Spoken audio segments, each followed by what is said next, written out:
Hello everyone, nubkeks here. Welcome back to Nub Raids. We are on the test server. Thanks to Plarium as always for letting us do this. And we have 4 new champions today. Let's go a little bit backwards. So first up we've got the Fusion. Here he is, Granite Doorkeep. We can see him in game. He looks cool. I'll be doing a full showcase of him, so stay tuned. That should be out today as well. Maybe tomorrow? Definitely over the weekend before the Fusion goes live. His Fusion begins on Monday. But yeah, stay tuned for that. But looking at him here, he actually has very high base HP and he's got good base speed and his defense is totally acceptable. 63 crit damage. Just looking at his base stats, we've seen his kit already. He's got very, very good base stats. Like he should be actually relatively tanky, which is good. So yeah, promising stuff there. Now, let's go. Let's look at the Fusion Rare and the Fusion Epic. I've actually taken a look at these before because I've been sick. I'm late recording this video compared to I normally record it straight away. But yesterday I was sick, so I was like, I'll just I'm still sick. Still don't feel 100%. But yeah, yesterday I took a quick look at them. This is the Fusion Rare, Glade Wolf. He is not a Packmaster Shayak combo champion. Let's get that out of the way just immediately. However, this rare champion, I'll tell you right now, he's really good. Let's take a look. Phantom Pack attacks one enemy 3 times. Each hit has a 35. That goes to 50% chance of placing decreased speed for 2 turns. Really strong move for Fire Knight. Ghostly Roots is A2. 5 goes to a 4-turn cooldown. Has a 50. Goes to 75% chance to place Provoke for 1 turn. So it's not super reliable, but he's Void Affinity, so you avoid, like a champion with a 100% chance to provoke, but they're, I don't know, Force Affinity. They're going to miss a bunch because of affinity sometimes. If they're up against spirit enemies, they'll miss some. So yeah, like it's not super reliable, but it's solid. Aru! 5 turn goes to a 3-turn cooldown, but counterattack on this champion for 2 turns, and ally protection, the big version on all allies for 2 turns. That is crazy for a rare. There's a few rares that ally protection, but it's probably more common that it's like a 4-turn cooldown and it's the small version. There's maybe 1 or 2 that have the small version on a 3-turn. Very unusual to have the big ally protection. I mean, even for epics, there's a lot of epics that have ally protection on a 4-turn cooldown. This guy has it on a 3-turn. And that's very, very... It's just nice, right? For having it be more consistent. Then his passive, Safety in Numbers, decrease the damage this champ receives by 5% for every ally under ally protection placed by this champion. Great to help him stay alive because he is only a rare. He doesn't have bad defensive stats, but they're not going to be amazing. But yeah, I think Glade Wolf is actually really solid. And for a new player, this is great. If you can't do the fusion, get the rare. The rare is going to be insanely helpful. You just come in, very consistent ally protection on your team and counterattack on himself. He's going to be counterattacking, spamming out decreased speed. He'll be very good with the War Master Mastery or the Giant Slayer Mastery. Might work very well on him as well. And give him perhaps a lifesteal set or run him with somebody who has Leech. I don't know. Imagine we had a certain turtle who is the free login champion right now who can place Leech, who would help this guy stay alive because it's going to be somewhat tricky to keep him alive. And he'll also be bringing you AoE crowd control for wave-based content. Very strong here for dealing with the Fire Knight. Yeah, I think it's a great little kit. I think it's going to be very helpful for a rare. This is a rare pretty much everyone's going to end up building. Yeah, I think it's super strong. I think he's super, super strong. The challenge will be, I think, to keep him alive. You probably don't build him for damage at all. You just let War Master or Giant Slayer do the work for you. I don't really like War Master versus Giant Slayer. At this point, I feel like they could rework some of those old masteries. I don't think they ever will, but they could. They could because it's not too much of a decision between them. It's not a very interesting choice. Only sort of Helm Smasher is interesting versus War Master. Anyway, Hilda Arnorndottr. I'm guessing she's the daughter of Arnon. Right? Arnorn? I should say Arnorn. She's probably his daughter, one assumes from that name. I don't know, like Mikael's son or something. Yeah. I don't know. Yeah, you get it. You get it. Very cool. She actually looks awesome. I think she looks really cool. Super badass visual. I'm guessing she's probably going to be the fusion epic. By the way, I'm only guessing that that rare is the fusion rare, but it seems pretty likely. Guessing she's the fusion epic seems pretty likely. There's no other rare or epic in this set of champions, so it's almost, I'd say it's 99% certain. 20% attack in all battles aura. Okay. Axe pirouette, triple hit as well. Each hit ignores 10% defense, and each critical hit has a 75 goes to 100% chance of stealing one random buff from the target. That's also phenomenal. Man, I talked about how good the fusion was for his A1 removing buffs. This is even better, stealing them. She is a damage dealer. She's an attack-based champion. She's going to be squishy. But yeah, stealing buffs is even better than removing them. It's a straight upgrade. And she's got a very good chance to do it. You will be building her with 100% crit rate. So, great A1. Really good. Very like the fusion as well. Shatter Limbs, or A2. 5 goes to a 3-turn cooldown. Attacks one enemy 2 times. Damage inflicted increases by 10% for every debuff on the target, up to 100%. And each hit has a 100% chance when booked of placing heal reduction for 2 turns. Yeah, okay. Could be useful for Amius, right? Heal reduction tends to be very helpful for Amius. Like, I've seen a bunch of people now actually coming in and beating Amius with the I can't remember her name. Let's double check. But a lot of people, let me know in the comments if you've done it. A lot of people really struggle with Amius. Lemonisi has been very helpful for people dealing with Amius because of her heal reduction, which is cool. I think this could be a similar thing, right? Heal reduction can be nice. This is probably going to hit very hard when you do have a lot of debuff. So this could be a very hard hitting A2. But it is, you know, at the end of the day, it's still a probably very hard hitting 3-turn cooldown single target with heal reduction, which is good, but you know, it's not crazy. But there are a couple of niche places where it's very strong. For Hrothgleim or Hrothgleim, 6-turn goes to a 4-turn cooldown, attacks all enemies before attacking, puts increased attack on all allies, and has a 40 going to 60% chance of placing a stun debuff for 1 turn. Let's finish her kit then compared to the rare. Fight Dirty. Allies do 15% more damage to targets under heal reduction or stun. Okay, that brings her together. That's very strong. All right, cool. So, she's a bit weird, right? She's a bit weird. Her A2 looks real good. Big single target nuke. The A3, little hit or miss, right? A 4-turn cooldown AoE. Don't love it. I prefer 3-turn. I mean, she is only an epic, so if this was a 4-turn cooldown, 100% chance to stun, I mean, she'd be a very, very good legendary at that point. She'd be a good legendary for sure. Yeah, it's good for an epic, right? Increase attack for your whole team, AoE stun. Gonna be super helpful for faction wars. There's some annoying enemies with heals in faction wars. Stealing buffs as well, very helpful. And this is great, right? When you're running other damage dealers, like in faction wars or perhaps against Amius, just doing 15% more damage is great. Against Demon Lord, that could be quite helpful. So, yeah, she seems decent. It is interesting. 60% chance to stun. I think that the wolf is the same, no? He's 75%. So he's better at crowd control than she is. Now, stun is better than provoke. So a lower chance there sort of cancels it out, I suppose. And she's giving you that damage bonus. But yeah, she seems decent. I don't know if I'd be like crazy to chase her. I think she's probably, again, helpful. Certainly if you're a newer player, you cannot do the fusion. She would be, I'm sure, helpful for you. Definitely for faction war, she's going to be super good.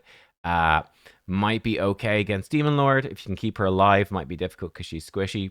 She seems like a decent epic. Not crazy, but decent. Certainly useful. I mean, AoE stun, always useful for Cursed City, faction wars, progressing in any of those areas. So yeah, she seems solid. So rare and epic, both solid progression champions. Yeah, and even potentially somewhat useful later in the game or even end game for certain Cursed City or faction war hard stages where you're really limited on your champions. Right, then the final champion we've saved the best for last. Or have we? Maybe. We've got a new ogre. For me personally, this is the hardest faction in the game. I've got the faction Unity, and I still find this faction stupidly hard to do, and faction wars hard. Wow, this guy looks sick. Klaazag Keyhulk. He looks awesome. I mean, he is a Hulk. He's got keys. He has key and a big lock as well. The name checks out. confirmed. It makes sense. He's a defense-based legendary. He looking to be a damage dealer. 63% crit damage, high defense as well. 33% defense in all battles aura is good. Okay, Dread Tone, his A1, attacks one enemy, transfers all debuffs from this champ to the target before the attack. 75 goes to 100% chance of placing True Fear. Cannot be resisted by bosses. Cool. Okay, it's good. Seismic Dissonance, 4-turn cooldown.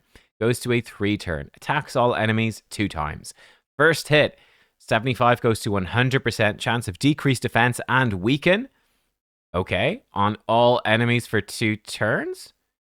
That's a bit strange. So he's attacking all enemies 2 times. After the first... Oh, okay, so after the first hit, and it cannot be resisted by bosses. So it seems like he will do the attack, and then let's say that they're under Poison Cloud or something, and you weak hit them. It sort of sounds like he's just going to place the debuffs. It doesn't seem like... I don't know, the way it's written, we'll have to test it out. It's just the wording is a bit weird to me.